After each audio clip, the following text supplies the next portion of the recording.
Hello friends, welcome back. So यार, previous video में आपने इफ एल्स एलिफ की वर्किंग अच्छे से ऑब्जर्व कर ली थी। आई होप आपको समझ में आई होगी। मैंने उसमें आपको एग्जांपल प्लस कुछ लॉजिक बिल्डिंग आपको समझा दिया था कि भाई ये वर्क कैसे करता है और इनकी क्या क्या कंस्ट्रेंट है और क्या क्या एडवांटेजेस है। इस वीडियो में भी हम आपके साथ एक बहुत इंपॉर्टेंट टॉपिक डिस्कस करने वाले हैं जो कि आपका कंडीशनल स्टेटमेंट्स के अंदर आता है। जैसे कि आपने इफ पढ़ा, एल्स पढ़ा, वैसे एलिफ पढ़ा, वैसे एक और होता है जिसे बोलते हैं नेस्टेड कंडीशन। नेस्टेड का मतलब होता है कि जो आपका इनर कंडीशन है वो आउटर कंडीशन पे डिपेंड करेगा। अगर आपको समझ में नहीं आया तो आप ऐसे समझ सकते हैं कि अगर आपको 12th पास करना है तो 12th पास आउट करने के लिए आपको 10th पास करना जरूरी है। मतलब आपको आगे कोई भी चीज करना है उससे पहले आपको फर्स्ट स्टेप प्रोसीड करना ही पड़ेगा, अदरवाइज आप आगे नहीं बढ़ पाओगे। इससे भी नहीं समझ में आया तो आप ऐसे समझ सकते हैं कि अगर आपको कोई भी टेक्नोलॉजी सीखनी है, लाइक आपको मशीन लर्निंग सीखनी है या डेटा साइंस सीखनी है, तो भाई उसके लिए आपको एक लैंग्वेज आनी चाहिए। और पाइथन हो तो ज्यादा बेटर है, या फिर आर भी आप ले सकते हो डेटा साइंस के लिए। तो पहली प्रीरिक्विजिट क्या है कि पहली कंडीशन है आप एक लैंग्वेज सीखो, उसके बाद आप टेक्नोलॉजी सीखो। तो पहला स्टेप क्या है, मशीन लर्निंग सीखने के लिए आपको पाइथन आनी चाहिए। ओके, उसके बाद आप डीप लर्निंग सीख सकते हो। तो देखो, डीप लर्निंग सीखने के लिए आपको मशीन लर्निंग आनी चाहिए, मशीन लर्निंग सीखने के लिए आपको पाइथन आनी चाहिए। तो क्या हो रहा है, जो आपकी कंडीशन है वो एक दूसरे पे डिपेंड हो रही है। तो इसी कॉन्सेप्ट को कहा जाता है आपका नेस्टेड कंडीशन। सो फ्रेंड्स, मैं जो बोल रहा हूं मैं आपको इंप्लीमेंट करके दिखाता हूं और मैं अपनी फाइल ओपन करता हूं। जब तक मैं अपनी फाइल ओपन कर रहा हूं फ्रेंड्स, आप एक काम करिए, चैनल को सब्सक्राइब कीजिए और वीडियो को लाइक कीजिए और अपना नेम और मेल आईडी मुझे कमेंट्स में दे दीजिए, सो दैट इन फ्यूचर कुछ भी मुझे आपके साथ शेयर करना होता है मैं इजीली कर सकूं। तो देखते हैं, मैंने यहाँ पे 2 पॉइंट लिखा है। क्या है वो?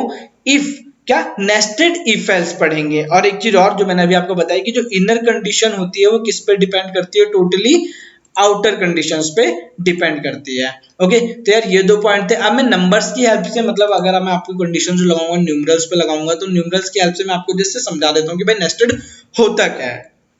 ओके, तो मैं यूजर से एक नंबर इनपुट लेता हूँ इंटीजर में। मैंने बोला इनपुट एंटर एनी वैल्यू, मैं बोल रहा हूँ कुछ भी डालो। ओके, कोई भी इंटीजर वैल्यू डाल दो, मैं एक्सेप्ट कर लूंगा। आफ्टर दैट मैं चेक कर रहा हूँ इफ, देखिए मैंने पहले इफ कंडीशन लगाई, अच्छे से समझिएगा इसे। मैंने बोला a इज लेस देन 100। मैंने पहली कंडीशन क्या लगाई भाई, इफ इस ब्लॉक इफ के अंदर कोड तभी जाएगा जब आपका वो नंबर 100 से छोटा होगा। तो ये मेरा क्या है, first block, first conditional block. Okay, कुछ नाम नहीं होता, बस मुझे आप लोगों को समझाना है तो मैं इस वजह से ऐसे नाम दे रहा हूं। ओके, कि ये क्या है, पहला कंडीशनल ब्लॉक है। और अगर इसके अंदर कोड आता है तो वो क्या बोलेगा, प्रिंट, कोई भी नंबर इसमें आता है बोलेगा आई एम लेसर देन 100, कि भाई मैं 100 से छोटा हूं इसीलिए मैं यहां पर हूं। Okay, I am lesser than 100। तो मैंने इसे प्रिंट भी करा लिया। मैंने बोला चलो देख लेते हैं भाई है कि नहीं है। उसके बाद मैं क्या बोल रहा हूँ कि ठीक है, अगर आप लेसर देन 100 हो, पहली कंडीशन आप पार कर गए, बट सेकंड कंडीशन आपको फुलफिल करनी पड़ेगी। क्या? कि आप कोई भी आप नंबर हो, आपका जो 2 से डिविजिबल होने चाहिए आप। ओके, मतलब आप इवन नंबर होने चाहिए। ओके, तो मतलब बोलने का क्या मतलब है, कोई भी नंबर जो 2 से डिविजिबल हो जाए वो क्या होता है, हमारा इवन नंबर होता है। बट मुझे कैसे पता चलेगा अरे 2 से डिविजिबल है? तो देखो मैंने यहाँ पर डिवाइड नहीं मॉड्यूलस यूज करा है। मॉड्यूलस क्या रिटर्न करता है, रिमाइंडर। तो कोई भी नंबर आएगा, पहली बात तो क्या, पहली कंडीशन वो सेटिस्फाई करेगा क्या, कि वो 100 से छोटा होगा। अगर वो 100 से छोटा होगा तब जाके वो इसे यहाँ पर आके चेक होगा। यहाँ पे क्या चेक होगा कि वो इवन नंबर है, मतलब अगर 2 से कंप्लीट डिवाइड हो गया तो रिमाइंडर क्या मिलेगा मुझे, 0। ओके, तो मैंने बोला भाई अगर कोई भी नंबर है वो अगर 2 से डिविजिबल है और रिमाइंडर 0 आ रहा है उसका, तो वो क्या हो जाएगा, क्या बोलेगा, print I am less than 100 and even in nature. Okay, क्या बोल रहा है कि भाई मैं लेस देन 100 हूं और मेरा नेचर कैसा है कि मैं इवन नंबर हूं। Got it friends? देखो, तो मैंने यहाँ पर प्रिंट करा दिया ए को, मुझे पता चल जाएगा। अगर ये कंडीशन सेटिस्फाइड नहीं होगी तो ये वाली तक तो पहुंचेगा ही नहीं। मतलब अगर उसे पाइथन नहीं आती तो मशीन लर्निंग कैसे सीख सकता है? अगर उसने 10th पास ही नहीं करी तो वो 12th कैसे पास आउट करेगा? ओके फ्रेंड्स, तो आप कैसे भी समझ सकते हो इसे, कोई प्रॉब्लम नहीं है। और एक और मैं इसे नेस्टेड अप्रोच पे भेज देता हूँ। मैं बोलता हूँ इसके इंटरनल, तो देखो क्या है, ये वाला जो स्टेटमेंट है वो इसका, इस ब्लॉक का पार्ट है, ये वाला स्टेटमेंट इस ब्लॉक का पार्ट है। और अगर मैं इस पूरे की बात करूं तो भाई ये वाला जो कंप्लीट ब्लॉक है वो इस इफ ब्लॉक का पार्ट है, तो आप कंडीशन के अंदर भी कंडीशन लगा सकते हो, कोई प्रॉब्लम नहीं है। ओके, आप मल्टीपल कंडीशंस लगा सकते हो और इसी को हम बोलते हैं क्या, नेस्टेड अप्रोच। इसके बाद मैंने क्या बोला कि एक और इफ कंडीशन लगाऊंगा मैंने बोला इफ जो भी इवन नंबर आया है मैं चेक करूंगा कि जो भी इवन नंबर है मेरे पास उसे क्या होना चाहिए, मल्टीपल ऑफ 5 भी होना चाहिए, कि भाई वो 5 का मल्टीपल हो। ओके, मतलब 5 का मल्टीपल कब होगा, जब वो टोटली डिविजिबल हो जाए 5 से, और साथ ही साथ वो क्या, मल्टीपल ऑफ 7 भी होना चाहिए। मतलब जो तीसरी कंडीशन है वो मैंने डबल कंडीशन लगा दी है, क्या कि जब तक दोनों सेटिस्फाइड नहीं होंगी तब तक वो इस स्कोप के अंदर नहीं जाएगा। ओके, एंड का ऑपरेशन आपको क्लियर होगा, मैंने आपको पहले भी समझाया था एंड का ऑपरेशन जब मैं आपको ऑपरेटर समझा रहा था, तो अगर आप भूल चुके हो तो यार लिंक डिस्क्रिप्शन में आप जाके एक बार फिर से पढ़ सकते हो। क्या बोला मैंने कि जो नंबर इवन है उसे 5 और 7 दोनों का मल्टीपल होना चाहिए, तब जाके ये वाली लाइन प्रिंट होगी। कौन सी वाली, print, okay, I am lesser than 100 and even also and multiple of, क्या बोल रहा हूं, मल्टीपल ऑफ 5 एंड 7। ये स्टेटमेंट थोड़ा सा बड़ा हो गया, तो मैंने बोला कोई प्रॉब्लम नहीं है, मैंने बोला भाई जो भी नंबर आएगा तीसरी कंडीशन को अगर सेटिस्फाइड कर गया तो समझूंगा कि भाई जो नंबर मैं ढूंढ रहा था वो मुझे मिल गया। तो अब देखते हैं फ्रेंड्स क्या होता है। मैंने अभी इसका इफ पार्ट लिखा है, मैंने एल्स पार्ट नहीं लिखा है। सपोज करो मैंने इसे एग्जीक्यूट कराया, ओके, मैंने एक वैल्यू डाली, ओके, मैंने कोई सी भी एक वैल्यू डाल दी, मैंने डाल दिया यहाँ पर 101, मैंने 100 से बड़ा नंबर डाला, देखते हैं क्या आएगा आउटपुट में। फ्रेंड्स कुछ नहीं आया। सोचो मेरा कोड का एग्जीक्यूशन क्या हुआ होगा, अच्छे से सोचो। मैं यहाँ पर लिख देता हूँ print out of the nested part, out of if block, if else. मैं बोल रहा हूँ कि ये स्टेटमेंट तब प्रिंट होगा जब मेरा जो पूरा लॉजिक है ना ये कंप्लीट हो जाएगा, तो लास्ट में स्टेटमेंट प्रिंट होगा। ओके, तो देखो मैंने यहाँ पर फिर से डाला 101, क्या बोल रहा, आउट ऑफ इफ एल्स, मतलब कि ये यहां पर आया, ये कंडीशन क्या हुई, मैंने 101 डाल दिया तो वो यही टर्मिनेट हो गई, वो इंटरनल गई नहीं, ना ये चेक होगा ना ये चेक होगा, वो यहां से टर्मिनेट होकर सीधा बाहर आ गई। तो इस इफ को हैंडल करने के लिए मुझे यहाँ पर क्या लगाना पड़ेगा, एक एल्स लगाना पड़ेगा कि यूजर को पता चल सके हुआ क्या है। क्या हुआ होगा फ्रेंड्स, सोचो आप, नंबर जब 100 से बड़ा हो गया तो वो सीधा यहां से टर्मिनेट होकर बाहर आ गया, तो यहां पर मैं क्या लिखूंगा, sorry I am greater than 100, कि भाई मैं 100 से बड़ा हूं इसीलिए मैं यहां पर आ गया हूं, तो मैंने प्रिंट करा। अब मैं देखो 101 डालूंगा तो क्या होगा, स्टेप बाय स्टेप समझो गाइस। क्या आ रहा है, 101 डाल दी, sorry I am greater than 100, सही है, मतलब बढ़िया है, मेरे एल्स ने उसे हैंडल कर दिया। तो ये जैसे कि फर्स्ट था, ओके इसे फर्स्ट लिखना था, एक्सप्लेनेशन लग गया। ओके, यहाँ पर मैं सेकंड लिख देता हूँ, ये क्या है, second conditional, okay, second conditional statement, got it friends. और ये क्या है आपका कंडीशनल स्टेटमेंट, कंडीशनल, आप कंडीशनल कोड लिख सकते हो यहाँ पर, स्टेटमेंट मत लिखो, स्टेटमेंट ये होती है जो अंदर लिखी होती है। ओके, और ये क्या है आपका थर्ड कंडीशनल ब्लॉक या कोड, कुछ भी लिख सकते हो आप। ओके, ये क्या आपका थर्ड कंडीशन है, तो ये first condition, second condition, third condition. तो आपको पता चल गया कि जब फर्स्ट वाली टर्मिनेट होगी तो वो यहां पर थ्रो करेगी, उससे हैंडल के लिए मैंने क्या लगा दिया, एल्स। अब मैं डालता हूं कोई भी एक ऐसा नंबर जो कि 100 से छोटा होता है, तब देखते हैं क्या होता है।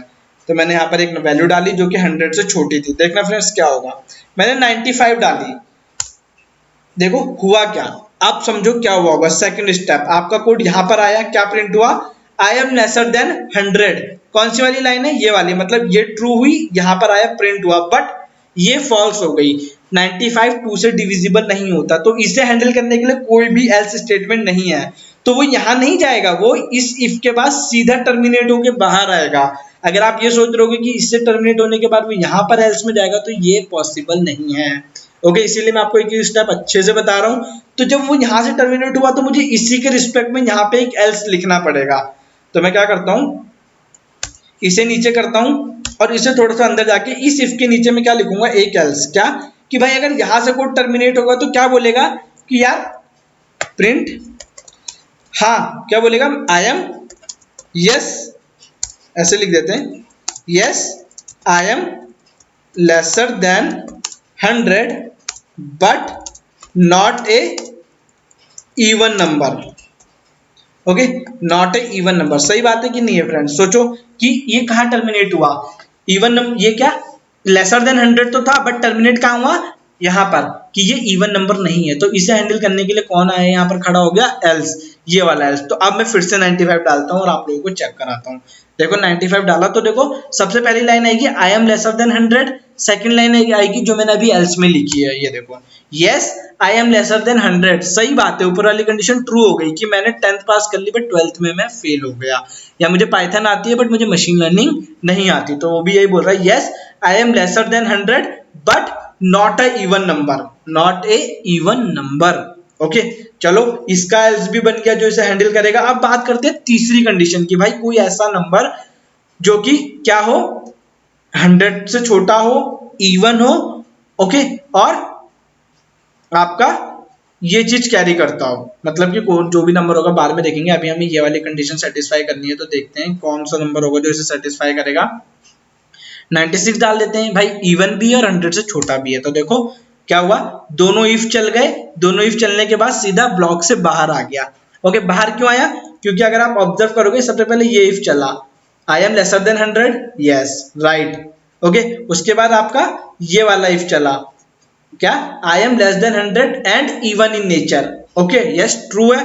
बट जब ये तीसरी कंडीशन के पास गया चेक होने, तो इनने क्या बोला कि यार ना तो मैं मल्टीपल ऑफ 5 हूं ना तो मैं 7 हूं, मतलब अगर ये एक भी ट्रू होता ना तब भी ये एग्जीक्यूट ना करता, दोनों ट्रू होनी चाहिए। ओके, दोनों ट्रू होनी चाहिए बोल रहा हूँ, बट इट क्योंकि एंड लगा है और नहीं लगा है। ऑपरेटर्स अगर आपको मैंने पहले पढ़ाए थे उसे जाके देखिए, क्या if both condition are true then it is operate. Okay, तब ये जाके ऑपरेट होगा। तो भाई ऐसा कौन सा नंबर होता है कि जो 100 से छोटा हो, इवन हो और इस कंडीशन को सेटिस्फाई करता हो? तो भाई देखते हैं ऐसा कौन सा नंबर होता है हमारे पास। सो फ्रेंड्स, ऐसा नंबर हमारे पास होता है, चलो देखते हैं कौन सा होता है ऐसा नंबर। मैं एक बार से ऑपरेट कराता हूँ। ओके, अब मैं अगर 70 डालू तो देखो क्या है, 70 में तीनों इफ वाली कंडीशंस ट्रू करके दिखाऊंगा मैं आपको। ये देखो पहली क्या थी, I am lesser than 100, yes right, I am less than 100 and even in nature, दूसरी वाली इफ कंडीशन। और तीसरी I am lesser than 100 and even also multiple of 5 and 7। तो फ्रेंड्स जो भी मैंने बोला था वो ट्रू करके दिखा दिया है। ओके, 17 तीनों इफ कंडीशंस को हैंडल कर रहा है, 70 इन तीनों कंडीशंस को फुलफिल कर रहा है। वो 100 से छोटा भी है, वो इवन नंबर भी है, और वो इन दोनों को सेटिस्फाइड कर रहा है। वो मल्टीपल ऑफ 5 है और 7 दोनों है। Got it friends? अब अगर सपोज करो कि कोई कंडीशन इससे भी ट्रू करती है और यहां पर आगे फॉल्स हो जाए, तब मैं किसे हैंडल करूंगा? मतलब कोई नंबर हो जो कि क्या हो, less than 100, even in nature, और बट वो मल्टीपल ऑफ 5 या 7 ना हो, या फिर इन दोनों में से किसी एक का हो। तो आप कुछ ऐसा एंटर करके देखते हैं। फिर से एग्जीक्यूट कराया और कोई एक ऐसा नंबर डालता हूं, मैं डाल देता हूं यहाँ पर 30। 100 से क्या है, छोटा है, इवन है और मल्टीपल ऑफ 5 है, बट 7 का मल्टीपल नहीं है। तो देखते हैं आउटपुट में क्या आता है। गैस करो फ्रेंड, देखो आ गया, I am lesser than 100, yes पहला इफ। उसके बाद I am even, okay even भी है। बट जब यहां पर पहुंचा तो एक कंडीशन ट्रू थी एक फॉल्स थी। तो एंड, अगर एंड ऑपरेटर लगाओ तो दोनों कंडीशन का ट्रू होना जरूरी है। तो जब यहां से टर्मिनेट होगा तो ना यहां जाएगा ना यहां जाएगा, वो सीधा आउट ऑफ द ब्लॉक आएगा, मतलब इस ब्लॉक से सीधा बाहर आएगा। तो इस इफ को हैंडल करने के लिए मुझे एक और एल्स लिखना पड़ेगा। वो मैं कहां लिखूंगा, इसके इंटरनल, मतलब इसके सीधा नीचे लिखूंगा। तो मैंने लिखा एल्स प्रिंट क्या, आई एम लेस देन 100, मतलब पहली कंडीशन ट्रू थी एंड इवन दूसरी भी ट्रू थी, but not multiple of 5 and 7। क्या बोल रहा कि यार मैं 100 से छोटा भी हूं, मैं इवन भी हूं, बट मैं मल्टीपल ऑफ 5 एंड 7 नहीं हूं। ओके, अब आपका कोड ये कंप्लीट हो गया। अब आप इसे जैसे भी प्रिंट कराओगे आपको कुछ ना कुछ मैसेज तो प्रिंट जरूर होगा। तो आप कुछ भी एंटर करो। ओके, यहाँ पर थोड़ी सी मिस्टेक हो गई गाइस, मैंने यहाँ पर ये नहीं लगाया था। तो देखो सपोज करो मैं 100 से छोटा कोई भी नंबर डालता हूँ, मैं 92 डाल देता हूँ, या फिर मैं एक काम करता हूँ 87 डाल देता हूँ। तो देखते हैं क्या होगा। 87 अगर आप डालोगे तो सिर्फ पहला वाला इफ प्रिंट होगा। क्यों होगा? क्योंकि जो आपका 87 है वो सिर्फ 100 से छोटा है, और टर्मिनेट कहां पर होगा? यहां पर आके। तो आप मुझे कैसे पता चला भाई कहां पर टर्मिनेट हुआ, कहां पर होगा? एक सेकंड गाइस, इसे थोड़ा सा इधर कर देता हूं मैं। ओके, इस पोजीशन पे आके टर्मिनेट हुआ, तो यहां से टर्मिनेट हो गया, तो कौन सा वाला इफ हैंडल करे, एल्स हैंडल करेगा उसे? ये वाला एल्स हैंडल करेगा। Got it? और गाइस अगर आपको लाइन नंबर देखना है यार कोड में, तो मैं आपको आज ये भी बता देता हूँ कि भाई आपको ये लाइन नंबर कैसे देखना है कि कौन सी लाइन नंबर पे कौन सी वाला लाइन लिखी हुई है। तो आप यहाँ पे विंडोज पे ऑप्शंस पे जाओगे और यहाँ पर देखो लिखा होगा शो लाइन नंबर्स। तो देखो ये लाइन नंबर्स आपकी आ गई। आप चाहो तो इसे हाइड भी कर सकते हो, सिर्फ यहाँ पर जाके आपको क्या करना है, हाइड लाइन नंबर्स। ओके, तो इस तरीके से आप इसे देख सकते हो। अभी तक रिक्वायरमेंट नहीं थी तो मैंने आपको इसलिए नहीं बताया। तो देखो सिंपल सी चीज है क्या कि भाई इसका स्कोप, जो पूरे कोड का स्कोप है वो कहां से, 6 से लेकर आपके लाइन नंबर 17 तक, मतलब यहां से पूरा यहां तक है। ओके, ये उसके बाद ये वाला जो इफ है ये यहां से इसका इफ 8 से लेके और इसका एल्स कहां पर है, 14 पे है। बट अगर मैं इंटरनल वाले, सबसे इंटरनल वाले की बात करूं तो कहां से है, इफ 10 से लेकर और इसका एल्स है 12 पे। तो देखो जैसे जैसे मैं इंटरनल गया हूं वैसे ही मैं बाहर भी आ गया हूं। Okay guys, so this is your nested approach. I hope यार गाइस आपको समझ में आई होगी, और अगर आपको थोड़ी बहुत कंफ्यूजन भी है तो कोई प्रॉब्लम नहीं है गाइस, हम इस पे मल्टीपल एक्सरसाइज करने वाले हैं आगे। अभी थोड़ा बहुत भी अगर आपको सिंटैक्स भी गेट हो रहा है बहुत अच्छी बात है। आप इस पे छोटे छोटे कोड्स बनाइए। मैं आपको थोड़ा सा बता देता हूँ, like greater between 2 numbers, 3 numbers, okay, as calculator. तो इस तरीके की चीजें आप बनाओगे तो आपको ये सारी की सारी चीजें बहुत अच्छे से क्लियर होगी। सो फ्रेंड्स इस वीडियो में इतना ही, क्योंकि वीडियो थोड़ी लेंथी होती जा रही है। हम नेक्स्ट वीडियो में डिस्कस करने वाले हैं इसके रिगार्डिंग मल्टीपल एक्सरसाइजेस। सो इस वीडियो में इतना ही यार, वीडियो को फटाफट लाइक करो। कोई डाउट है किसी भी स्टेप पे यार तो मुझे आप कॉमेंट सेक्शन में बताओ, और ये कोड यस आपको कहाँ मिलेगा, डिस्क्रिप्शन में मिलेगा। सो फ्रेंड्स मिलते हैं यार नेक्स्ट वीडियो में। Till then bye bye, thank you very much.